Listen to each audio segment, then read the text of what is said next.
You are listening to Keystone's Stock Talk Show, episode 213.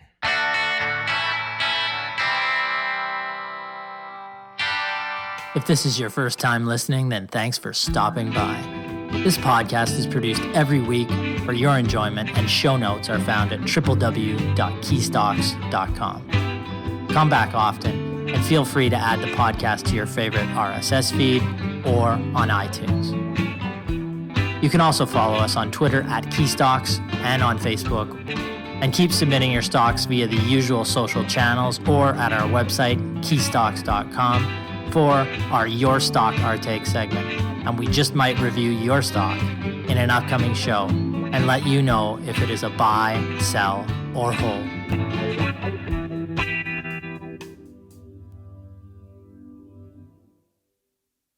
Great to be back with you again this week. We have a busy show. I will kick it off with a look at this week's past earnings release from data warehouse management company Snowflake Inc., symbol SNOW on the New York Stock Exchange, which dropped nearly 20% on Thursday as the company lowered its guidance or growth outlook for the remainder of the fiscal year. I will tie the company into the idea of buying growth at any price and how this has worked out over the past 5 years for market darling Cathie Wood's ARK Innovation Fund. Aaron will highlight the recent results from AI market darling Nvidia Corporation, symbol NVDA on the NASDAQ, and whether or not last week's surge is justified. Brett will touch on the promotion of options trading as a get-rich-quick scheme for retail investors. Last, and certainly least, Brennan answers a viewer question on Marvell Technologies Inc., symbol MRVL on the NASDAQ, which provides data infrastructure, semiconductor solutions spanning the data center core to network edge.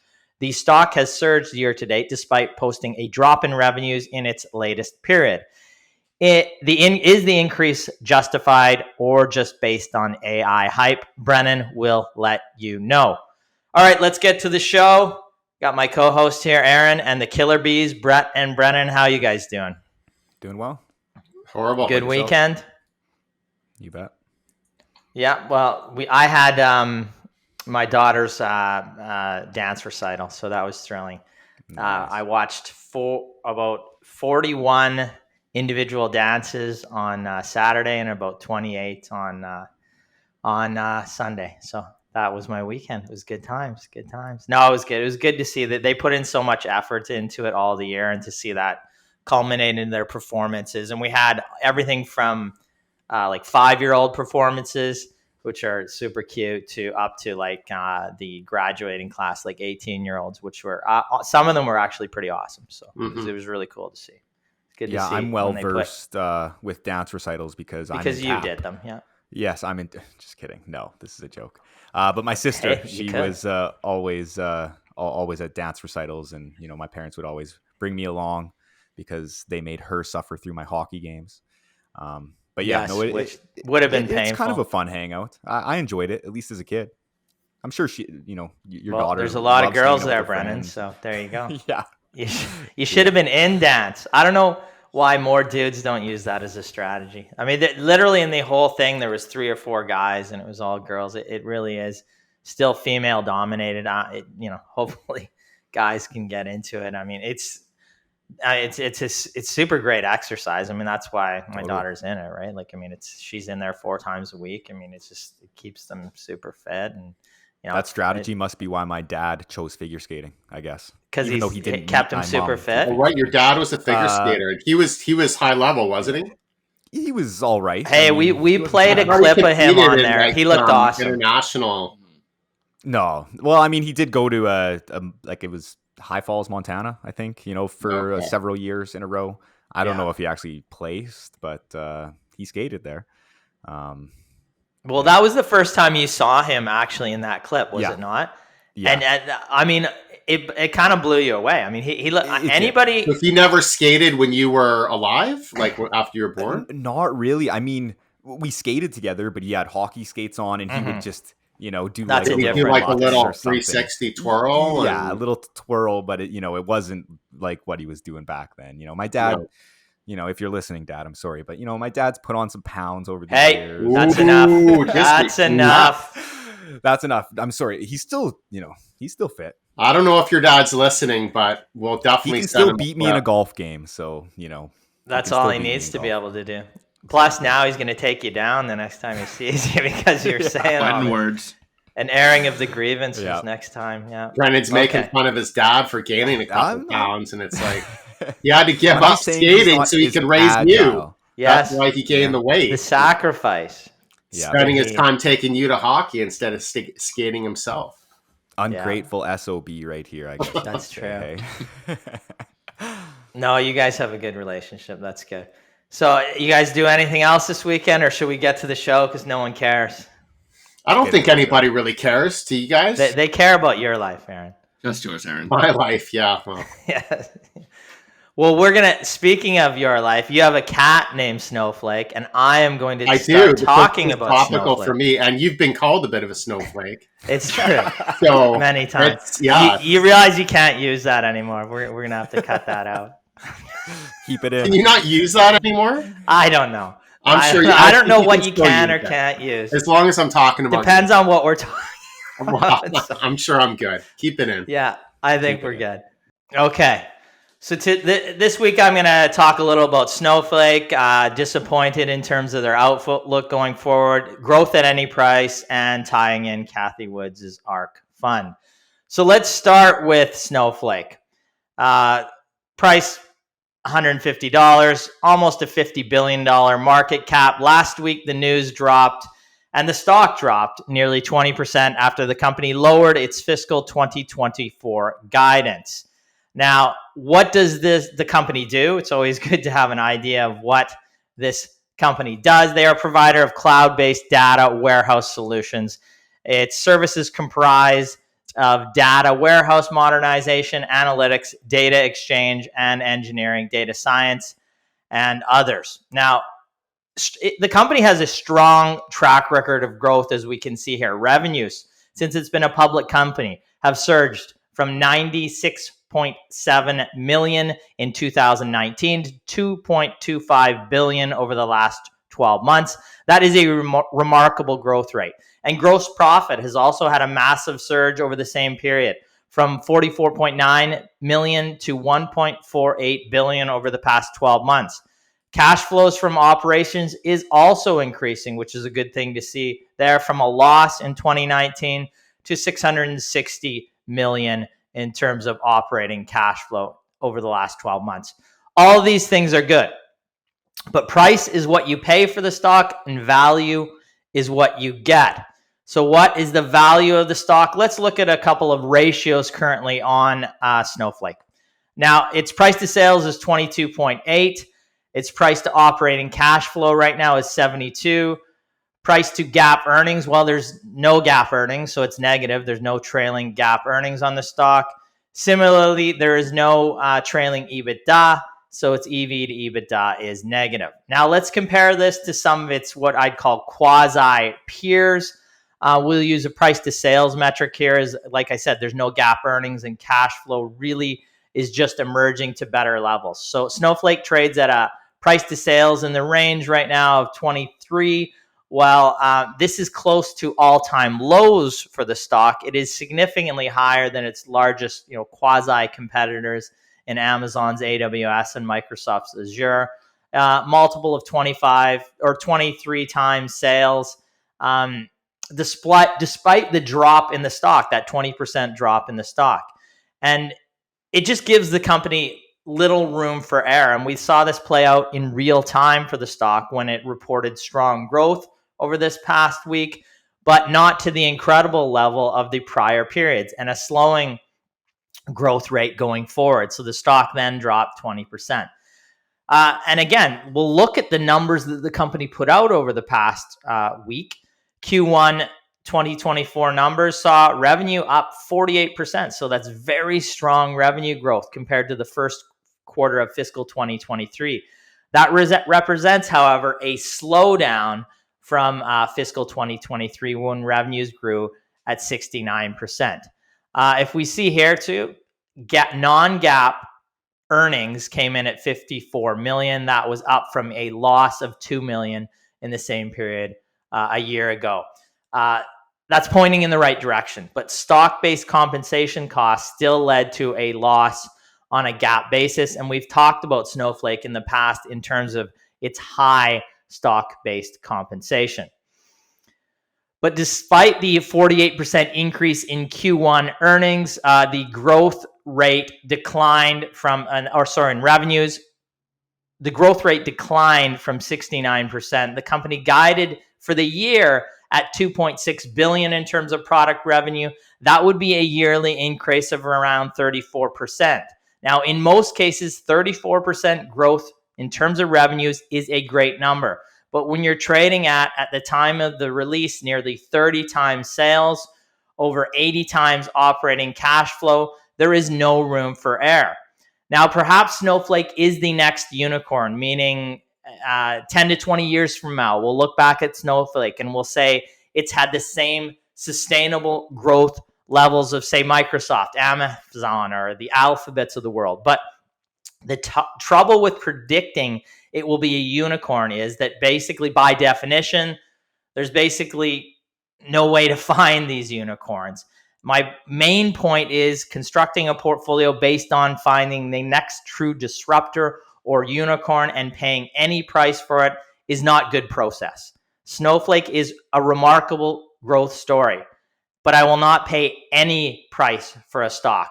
Let me give you an example of a very well publicized fund that has used this strategy over the past 5 years, and let's look at its returns.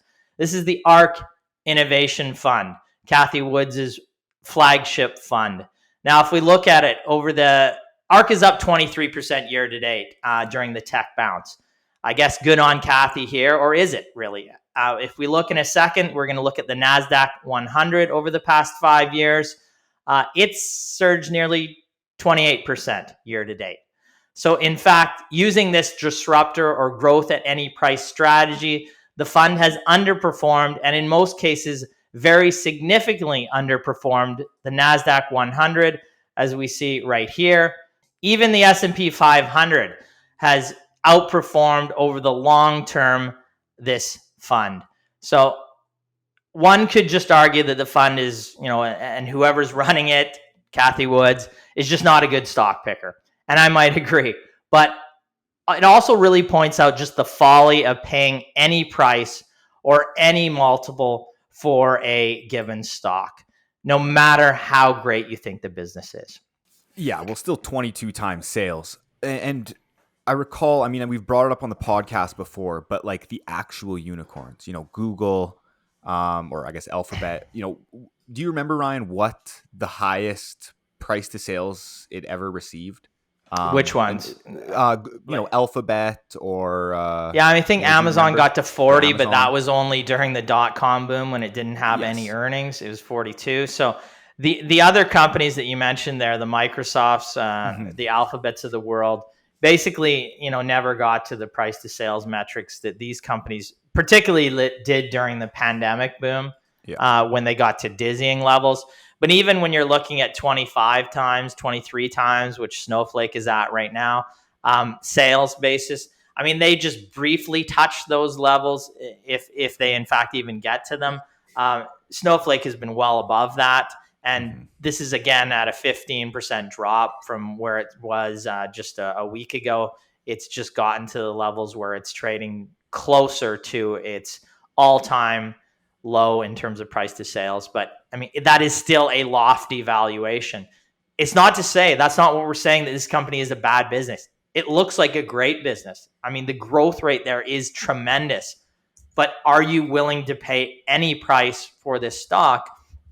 Well, at 25, 23 times sales, you're paying a high multiple. And if you put in 15 to 25 stocks in your portfolio that have those multiples and are basically have no margin for error, it's not good process in your portfolio from our perspective. And that is why, we shy away from names such as this that have such a high, a low margin for error. Sorry, is what I'm trying to say. Right. And what was the price to sales ratio 18 months ago when tech valuations were at their peak? It would be in the hundreds of times. Sales. But because the earnings have or the sales have come up so incredibly. I mean, it was 100 plus times, right? At one point, right? So, yeah, I mean, it's great to see it coming down, but I mean, the multiple, the cash flows, operating cash flow, but it's still, it's investing, so it's still spending. There's not a ton of Huge free growth cash in flow earnings, a share price that's come down 65%, and still overvalued, still a premium valuation. So It that tells just you how speaks to overvalued what was it was at some point. like 18 months ago in the tech sector. Yeah. Yeah. And this is not to say, again, Snowflake is the worst company out there. It's the process of putting a company with this profile in terms of cash flow, earnings, revenue, and the multiples off of that, making bets on 15 to 25 of these companies in your portfolio for us isn't good process, because you're banking on companies with limited margin for error. And then when they have an error, you can have a 20% decline in the stock in a couple hours, right? So there are companies out there that are growing at good rates, even 30%, that you can buy for far more reasonable price. And that's what we're trying to look for. You don't want to buy the cheapest stock out there, and you want the business to be a great business, and perhaps Snowflake is. But to be honest, as an analyst, it's sometimes difficult to know what is the next Amazon, the next Alphabet. But I would rather buy a company at a reasonable price that I think is a very good business. In this case, particularly prior to this announcement, not trading at a reasonable price, at least over the next couple of years. And it's interesting too, like this is a bit of a segue, but I've been seeing a lot of headlines recently that Cathie Wood missed out on the recent bump that Nvidia got in its share price, which was about 25%. And the reason she cited the ARK fund actually sold Nvidia was essentially because she thought that the forward earnings multiple of 50 times on Nvidia was very high. So I just think it's, kind of I'm going to say the justification from her there doesn't make any sense when you look at the other holdings in her fund. Like that, that's the thing. If you're going to use it in one case, be consistent across your investment, because we might agree that a stock, Nvidia, may be trading at a high multiple. Is it justifiable or not? But she's paying hundreds of times cash flow for other significant positions in the portfolio, and then paying for companies with zero cash flow really in the portfolio. So if that is your methodology, stick to it. But if you're going to lean into the disruptor, then lean into the disruptor, and continue to own the company if you think it's trading at or it is going to be disruptor and will continue to grow over the long term and the growth rate is high. It seems like picking and choosing there and not sticking to what you think best, from my perspective. Agreed. All right, are we going to move on to Aaron's going to look at Nvidia? Nvidia Corporation been in the news a lot over the last week. It is trading under the symbol NVDA on the NASDAQ, $390 share price, almost $1 trillion market cap. And what they do is they're the world's top designer of high-end graphic processing units, or GPUs.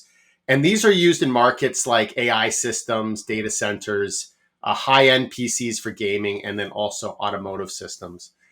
So last week, the company put out their Q1 financial results, and the stock went wild. So far, it is up 27%. It was topping the news headlines in the stock market as well. A lot of talk about this potentially being a new leg of growth for artificial intelligence companies, and then also a lot of talk on the other side saying that this symbolizes a bubble in AI. But what makes this more impressive is that it wasn't just last week. The company's share price had doubled before last week since the start of the year. So it's now up 175%. So what is driving this incredible stock performance from Nvidia? Well, they did put out their Q1 results, and the Q1 results were pretty good, at least on a quarter-over-quarter basis. On a quarter-over-quarter compared to the fourth quarter of last year, revenue up 19%, Earnings per share non-GAAP up 24%. But year over year, all the metrics were actually down. Revenue was down 13%. Gross margins were down 0.3 points, and earnings per share were down 20%. So while these numbers look good from a potential recovery perspective, I don't know if they quite indicate why the company has had such a run over the last week. But really, it comes down to not what the company is doing in the current quarter, but rather where the market sees the company going in the future. And what the market has determined is that Nvidia is the current AI revolution stock.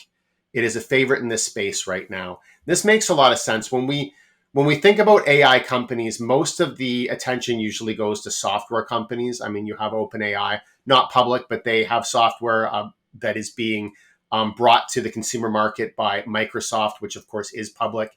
Many other software companies. We talked about Snowflake, which is another company that is in AI.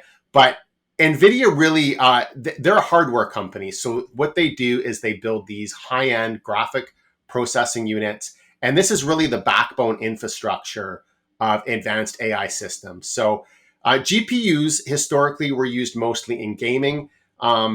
They were also used in mining Bitcoin. So there was a bit of a boom during the Bitcoin craze.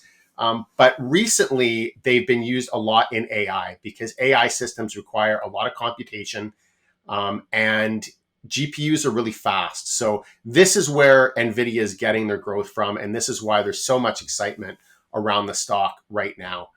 Just recently, the company attended a conference in Taiwan. The CEO did a 2-hour presentation on what the opportunities are, and really laid out the groundwork for the company's future growth.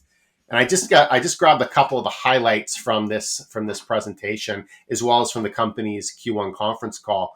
One of the things, of course, new products, new services. They've announced an array of new products. This includes new robotic systems, more gaming capabilities, and also AI powered systems as well.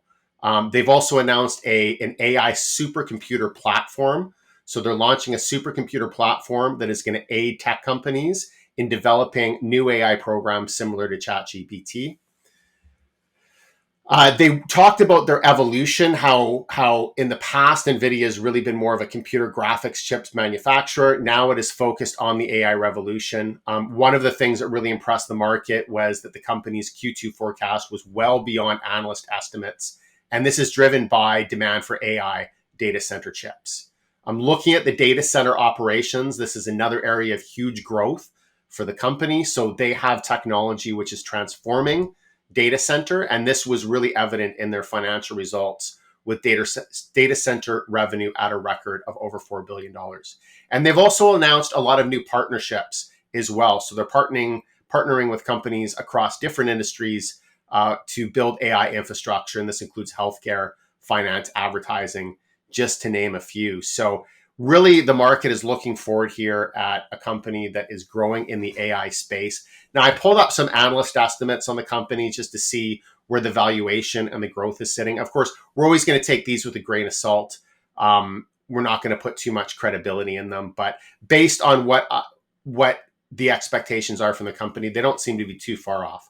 So last year, the company reported about $3.34 in earnings per share, and analysts are expecting that to more than double in the current year to about $7.33. So if we look at this company on a trailing basis, it's trading at over 100 times earnings, right? So that's obviously a very expensive valuation if you are at all a value or a price-sensitive investor. But if you're looking at current year earnings, that valuation drops down to about the 50 to 55 times earnings. And then analysts are estimating $9.80 in earnings next year. So that would drop down to about 40 times earnings. So a lot of growth expectations right now for the company, certainly at a premium valuation. But if they're able to hit these targets, the valuation starts to look more attractive. So our take on NVIDIA right now, we love the strong leadership position in the GPU market. So they actually, if you look at just GPU market share, Intel still controls the lion's share of the market share. But where Nvidia really shines is in the high performance GPUs. And these are the GPUs that are used, as I said, in AI systems. They're used in data centers, autonomous driving. So all of these huge growth areas, Nvidia is present and a leader. They're really at the forefront right now of the AI race, but from a different perspective than what we're used to. Less focus on the software, more on the hardware, on the infrastructure that supports AI. So this is rapidly growing. Overall, the fundamentals are impressive. The company is profitable, has a history of growth. Just the valuation, of course, that's a premium valuation that we have on the stock, certainly on a historical basis. Now, if we're looking forward 40 times next year's earnings, assuming that the company is going to continue to grow, which you can't make that assumption necessarily, the valuation looks not so bad. It's certainly still a premium, but it is not an outrageously high valuation for a growth stock in an attractive market. But one thing to really keep in mind about Nvidia is that historically, the company does have a history of cyclical fluctuations in market demand, and this impacts the financials. So unlike a lot of software as a service, SaaS companies, it's not necessarily going to be that consistent year-over-year growth trend. There's booms and busts in its market. Maybe this changes in the AI space, maybe it doesn't, but that's certainly something to take into account. So our advice, it's not a recommendation right now, but we like the company, we like the positioning. In terms of if somebody were going to buy it, I'd say, if you want access to the space, you could chip away at it slowly over time, but you'd want to take a longer term time horizon, 5+ years. It's already had a big move up in the near term. And as I said, there are cyclical fluctuations in demand. So once we see some weakness in the earnings, it may give the stock price, will likely give some of that value back. Yeah, I think what you touch on in the end there is the cyclical nature of the business, and the this isn't a SaaS based business. It is it's not a massive recurring business model. So you're paying a premium and for a high quality business, but do you have it's going to be volatile is what I would say, and it continues to be a company that can really react to on a quarterly basis to the earnings as they are released. So it's something to factor into your investment in the company. Just know that there is going to be a high degree of volatility in the business. Yeah. And Brett's our resident semiconductor chip expert. So what say you?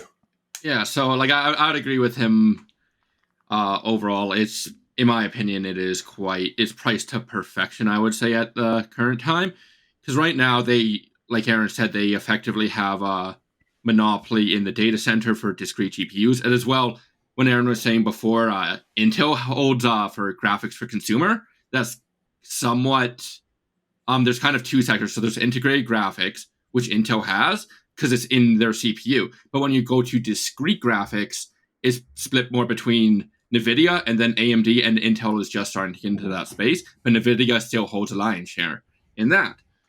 So right now you're seeing their gaming sector, which was the previous craze, especially with the crypto last year, they were including in that. And that is where their cyclicality comes in. We've seen that drop off for the past year. So their highest revenue was about, and still is, but most likely won't be next quarter, was about $8 billion in revenue. And that was Q1 last year. That was off the back really of these crypto sales for Ethereum mining, which is completely gone now. So we've seen that. And I think we could end up seeing something similar with AI. I think it has more legs in the long run.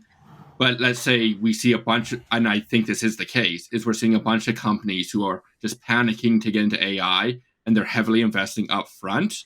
So we could end up seeing these sales drop a year down the line. I don't think it's going to drop off like it did Ethereum, because that was just completely eliminated. But I think we could end up seeing, if AI doesn't produce returns, especially in the 1 to 2 years, we start to see Nvidia's sales end up dropping because of that, because you're not going to have continuous CapEx by these companies if they're not getting some sort of return. Like you covered last week, Zoom, they're doing AI. If they were investing whatever 15, 20 million, I don't even know what it was, and that would be 30 to 40, I think, of their DGX units now. And that'd be the company they're kind of aiming at, where it's not a full-on AI company, but it's a company that wants to do AI. That would be like a Zoom type of company. if they don't get returns, so if Zoom doesn't get returns, why would they keep investing in it? It doesn't make sense. So when you're getting all these companies, in every single call I'm just searching Control F, which is the search function for Windows, and searching AI, you'll see normally a dozen references to AI in these sorts of companies. I think a lot of shareholders are pressuring companies which could have interest in AI and profit from it in some degree, but they're really being pressured right now, and I think it's front-loaded Nvidia's sales. So if it doesn't continue, and you're going to see people saying AI is a definitive future, but right now it's a tool at best. It's not set in stone, and you're seeing we know it is a thing, but it is not guaranteed like some people are saying, and you're seeing that investment come into these companies like it is a for sure 100% happening. It's going to improve profitability for those companies. That's a really good point. I think that there's always a tendency to overbuild, right? Mm-hmm. Like when you have a theme like this, and the more correct the theme is, I mean, there's no doubt that AI is going to be an integral part of our future. But when you have everybody rushing and racing to try and build as much as they can, a lot of time not really even understanding it or having time to properly assess the benefits, especially they don't seem to be as price sensitive. Exactly. In a competitive market where everybody else is doing the same thing, that's also going to push the prices up for these. So there is a tendency to overbuild, and we see that. I mean, I remember watching a documentary on the industrialization of the United States. That's what happened with the railroads. Like, of course, railroads were an absolutely critical part of infrastructure back then, but because they were so critical, they were overbuilt, and then there was basically a bubble and a bust in it. So yeah, I think you not can really railroads and AI are the same thing, but I mean, it's still understanding the history of it. It's the tendency. And not that cannabis is the same thing, but look at the overbuild there, mm-hmm. right? Exactly. With majorly hyped. I'm fairly certain that AI will be more impactful to the human race than cannabis going forward, although Brennan might disagree. Just kidding. No. But yeah, but there's in anything. I mean, we saw it in 3D printing, for God's sake, in the market, right? Where there was just a few 3D printing stocks, like it was going to be the next greatest thing, and then the business becomes commoditized, and people don't completely understand it. They overhype it and put too much into it. I think the best. The two comparisons I've been seeing made is it's either Nvidia's iPhone moment or it's like Cisco in the .com bubble. And I would honestly lean at this time more as a Cisco moment, which it is still a good company. It has lasted through all these years, even after the boom in 2000. They were supplying routers and equipment for hardware gear. Yeah, hardware gear for the initial infrastructure of internet. And I think we're seeing that with AI now versus the iPhone moment, which people are saying, oh, they're creating a new market. It's this new product. But Apple is trading at significantly less of a premium at that point. I think it was trading at the start at under 15 times actual earnings. 15 times actual earnings. So you're talking about, complete. And it never got to, it was never trading at 25 times, 40, 50 times sales. Exactly. And that's why I'm leaning towards the Cisco moment. And the company overall over the last 20 years, it still hasn't hit that all-time high again. I don't think we're going to see that degree with Nvidia, but I think we are going to see a lot of volatility, and you could potentially have in the next year where you have another double of the stock, but then it comes cratering down. And if you're that big holder who buys at $600 or $800, if that does occur, you're probably going to be holding for quite a few years, I think. Mm-hmm. Yeah, it's a good point. All right. Brett, you're going to continue on now and touch on something we've seen quite a bit of late and for a number of years now, the kind of the promotion of options trading, get rich quick scheme, and for retail investors generally. You're going to just touch on, a 101 on options, and as well as, looking at in context of, I know Brennan see them, I've seen them, the Wealthsimple ads here that have been come up lately in terms of promoting options to the average investor, whether or not this is good or not. Yeah. So many investors, especially retail investors, I think really find options alluring. They're often marketed as like a quick get rich quick scheme to some degree. And obviously that brings people in. You can get rich overnight. You'll see on most recently with like Nvidia, you'll see on Wall Street Bets and on Instagram and other places where they're getting these 3,000, 5,000% gains overnight. Obviously, that's going to pull people in, but I will say right now, those people are gambling. Do not do that. But Wealthsimple has really been pushing their ads for their options trading program, which they previously, I couldn't find a post, but they've previously, this was 5 or 6 years ago now, really were like, we're not doing that. We don't want to touch it. And now they've obviously had a change of mind. But the company as a whole, they're really known for their low commission, simple trading platform and at their mobile application.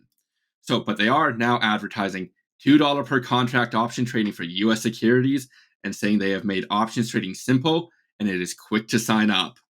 Since Wealthsimple really targets retail investors, I thought I would just go through the basics of options, why they can increase risk substantially, and a quick critique of Wealthsimple.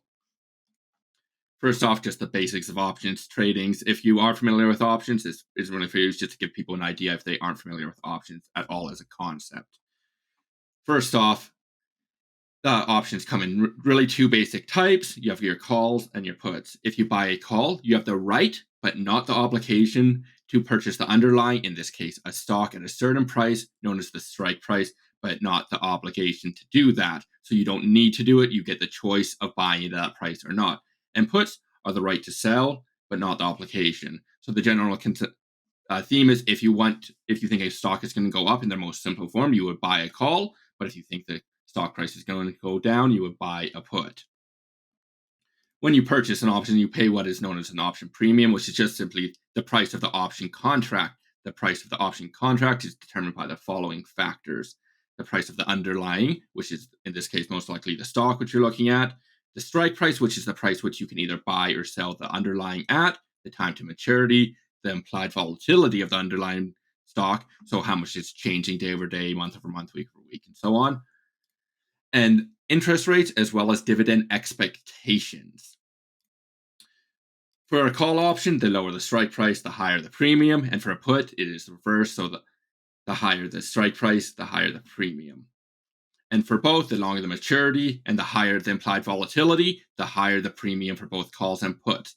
Whereas for a call option, price is positively correlated to interest rates and negative correlated with dividend, and then the opposite is true for puts.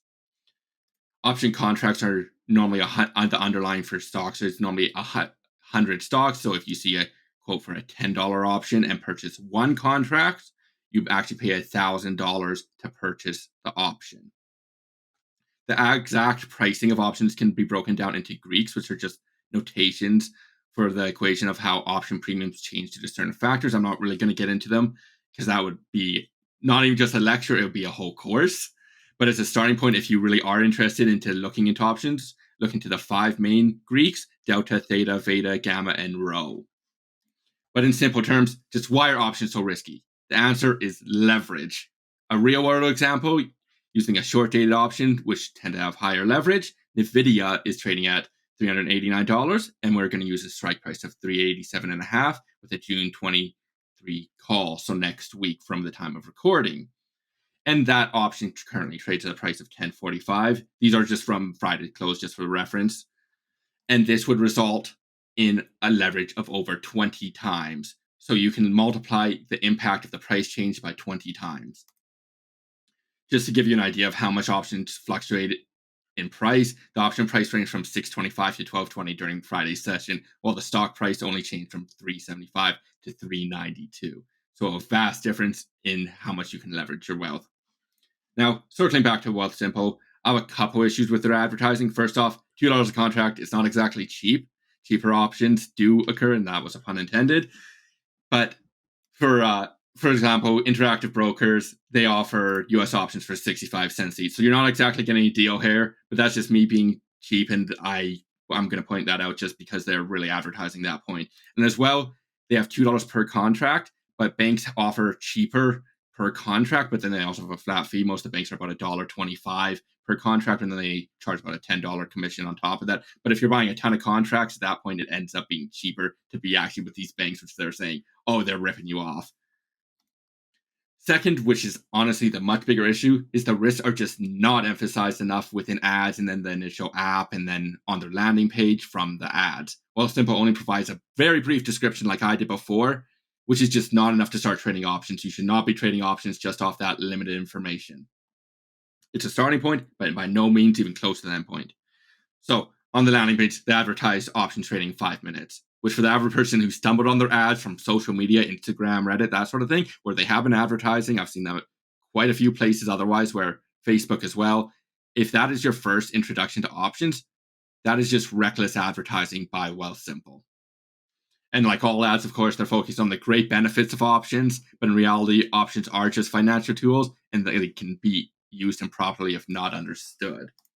I will say, though, to Wealthsimple's benefit, they do provide more information on their options on their website, but as Wealthsimple is effectively an app, at this point, it's not, there's some access on their website, but not much. I would bet most people who are seeing these ads and then signing up are not seeing any additional information. In one of their posts, even on their own website, which of course they're not going to show in their ads, retail traders lost $2.1 billion in option trading between November of 2019 and June of 2021. But displaying that fact wouldn't be good advertisement, so they're not going to show it up front. So if you are even remotely interested in options, don't rush in. Take your time, understand they are not directly an investment tool for many people. They are a trading tool. There are investment strategies with them, covered calls, leaps, and other options, but doing just simple option trading is not an investment, especially if you don't understand them. Awesome. One thing that I'd like to add too is for people to understand that options are basically just insurance, or essentially like insurance. And what these ads are promoting are for people to buy options. And just like, any of the large insurance companies, the house always wins essentially. So it's good to understand that the seller of those options always has a little bit of the benefit, or the odds are in their favor that specific call option won't get in the money, or put option that they're selling. So that is something to keep in mind. That whenever you're selling an option, technically you're acting as like an insurance provider, whereas when you're buying, you're like getting insurance coverage essentially. I will add on that is Wealthsimple only does offer long calls and puts at the moment, but I'm guessing just from their wording on their website, they're going to introduce those more complex option strategies, which do have some great advantages to them, but they are in some cases much, much more risky because you open yourself up to infinite losses. Yeah, totally. Yeah, I mean, we talk to many, many investors at conferences, at our own events on an annual basis. A number of them, a good portion of them, have at times a hard time wrapping around their heads around just investing in a stock, what that actually is, what you're actually getting when you invest in a stock. Now, putting a derivative on this is about as clear as mud. If you don't understand these and understand options, easily understand them, it's not something the average retail investor should be doing. So the promotion of these with no real look at the downside other than some really small print, saying they're more cost effective than investing in stocks, that's a bit disingenuous to me. So I just, if you're going to use this strategy, like Brett said, it is not investing, it is speculating, it is a trade. And, if you don't know what you're doing, you shouldn't be doing it, period. I mean, that's the most retail investors shouldn't be using options, especially like you said, like they are tough to understand, particularly as part of a long-term investment, building a portfolio. It's really just not, it's trading as opposed to investing long-term in a portfolio. So, I mean, that's what we're talking about. So we're talking about two different worlds here, essentially. Mm-hmm. Aaron, any thoughts on that, or? You're muted. You're muted. That's okay. Aaron's a stick figure again. I was even going to relate it to just like a company too. Like you want a company's, business to be like easy to understand. The last thing that we want to do is invest in some company that has this specific technology that I can't understand. It's don't invest in what you don't know. Anyways. True. All right, Brennan, let's finish off the show. You're going to look at Marvell Technologies, kind of ties into the AI theme we were talking about earlier. Stock that actually had a decline in revenues in the last quarter, but the stock has done well this year. Again, they mentioned AI a number of times, I believe, Yes. in their call last week. Yes, they did. So this actually was a question that came in from one of our clients in our US chat session in April. So yeah, I thought that we'd cover the stock again after it had a recent bump here. So Marvell Technology Inc. MRVL on the NASDAQ, currently trading at a price of about $65.50, has a $5.6 billion market cap and a dividend yield of about 0.4%. So the company provides data infrastructure semiconductor solutions spanning the data center core to network edge. And the company develops and scales complex system on a chip architectures, integrating analog, mixed signal, and digital signal processing functionality. So essentially what that means, the company offers a portfolio of Ethernet solutions, single or multiple core processors, custom application specified integrated circuits, and so on. So essentially it is, a hardware company. Now, year to date, the stock is up about 73%. And just in the last week, it is up 46%. And let's take a look at what is driving the share price.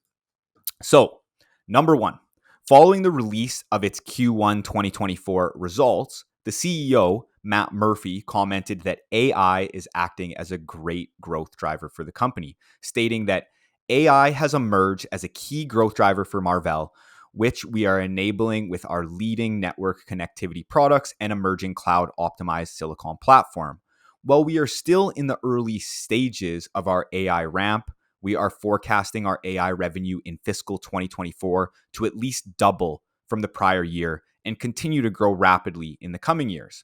And to put this into perspective, in their conference call, they noted that in fiscal 2023, they estimated that their AI revenue was approximately $200 million. So if they expect it to double from that 200 million to at least 400 million, that would be adding an additional 200 million in revenue for the year, or on a quarterly basis would equate to about 50 million in additional revenue. So that would mean that overall this growth in AI should contribute to about or to under 4% growth per quarter. And again, that's based off of Q1 2024 revenue, which was essentially at a low. Now, he also commented that revenue growth is expected to accelerate in the second half of this fiscal year, accompanied by gross and operating margin expansion, which will be good if the company can achieve. Now, number two, the company's Q1 2024 results did come in better than management's Q1 revenue guidance of 1.3 billion, and it also beat analyst estimates, even though Q1 net revenue declined 9% year over year and non-GAAP diluted income per share declined 40% year over year. So let's take a look at those actual results here again for Q1 of 2024. Now, net revenue came in at 1.322 billion, a decline of 9%, like I just said. Cash flow from operations was 208.4 million, an increase of about 7% year over year. GAAP EPS was a loss of 20 cents, which was essentially flat year over year. And adjusted EPS was down 40% to 31 cents per share. And the company now has net debt of about 3.6 billion and a trailing net debt to EBITDA multiple of about 2.4 times. And as you can see on the table, I have also included the company's Q2 2024 financial guidance, which at the midpoint has revenue at about 1.33 billion, which would represent a decline of about 12% year over year. And GAAP EPS is expected to be 16 cents, or sorry, a loss of 16 cents. And adjusted EPS is expected to be 32 cents, which again would be a decline of about 44% year over year. And using the company's Q2 2024 guidance on a forward basis, the business trades at about 40 times adjusted earnings. And if we take into consideration the company's debt on a trailing enterprise value to cash flow from operations basis, the stock trades at just over 7 times cash flow. So let's just quickly look here to see how the company is adjusting its net income. And realistically, the primary thing that I wanted to point out here is that it is adding back significant stock-based compensation. So I just wanted to highlight that to people. And finally, just to conclude on Marvell, now the stock is trading at 40 times adjusted earnings, while revenue and EPS are actually down year over year. The company has a net debt position of $3.6 billion and a net debt to EBITDA multiple of 2.4 times, which I do believe is sustainable, but it's getting up there. Now, the company believes that AI will fuel growth going forward, which may be true, but in my opinion, the anticipated growth for fiscal year 2024 isn't justifying that 40 times adjusted earnings multiple. And I really think that the recent move in the share price is a bit unjustified and being led by the hype around AI. Now, if I'm just going to add one more thing, like Aaron was talking about with Nvidia, is this company is generally cyclical. You know, if we look at historical financials, we saw the company post 3.6 billion in revenue in 2015. You know, we saw that come down to about 2.3 billion in 2017, came back up to about 2.7 billion in 2020. And now we have seen it start to take a bit of a tear, or, you know, the growth has been on a bit of a tear for revenue. But again, we have seen revenue and the business tend to be cyclical over time. Yeah, 40 times adjusted earnings for what's a cyclical stock, and with debt as well. I mean, 2.4 net debt to EBITDA, that's not outrageous, but it's certainly, I mean, there's leverage there, right? It's not like it's a cash rich company like we see with some of these other, you know, software. Nvidia as well, I believe, is cash rich. So it's I mean, to me, I don't see the I don't see the value here. Yeah, I agree. I think that it's just, you know, been the recent pop has been driven by hype. Like we were talking before, you know, I just Command F on a Mac to like just find, and there was, I don't know, probably 70 times that the company referenced AI in their conference call too. So, you know, there's a lot of companies right now that are jumping on the AI bandwagon, and I mean, this is kind of even just an AI themed podcast episode. But yeah, I think that that's primarily the reason. And yeah, we can I mean, I know we're looking forward, but you said an 8% decrease in revenues, and the stock is up significantly this year. Again, we're looking, you know, the market's looking forward on the company, but you know, it's trading at premium multiples. The industry has cyclicality to it. I think it's trading at significant premiums right now off of some AI hype. Again, this is not saying that AI is not going to change the world. Likely it is, but is this going to be sustainable? Is 40 times earnings a good, and that's adjusted earnings, a reasonable price to pay for this company, which has historic cyclicality? Time will tell, but likely not at this point. All right, that's going to end off our show, I believe, for this week. Does anybody have anything else to say on those companies, or are we good? No, I think we're good. All right. Well, continue to smash that subscribe button. Last week's YouTube show had record viewership, so that's great to see. And if you're listening to this on iTunes, rate and review us there. We'd love to hear a review. Only good ones, of course. But, you know, rate and review us on there. Like it on there as well. And we'll continue. If you want us to answer a question for your stock, our take, send it in to us, any of our socials, or just email them in if you want to do it that way as well. Thank you very much, and profitable investing. Thank you. Thanks, everyone. Thank you.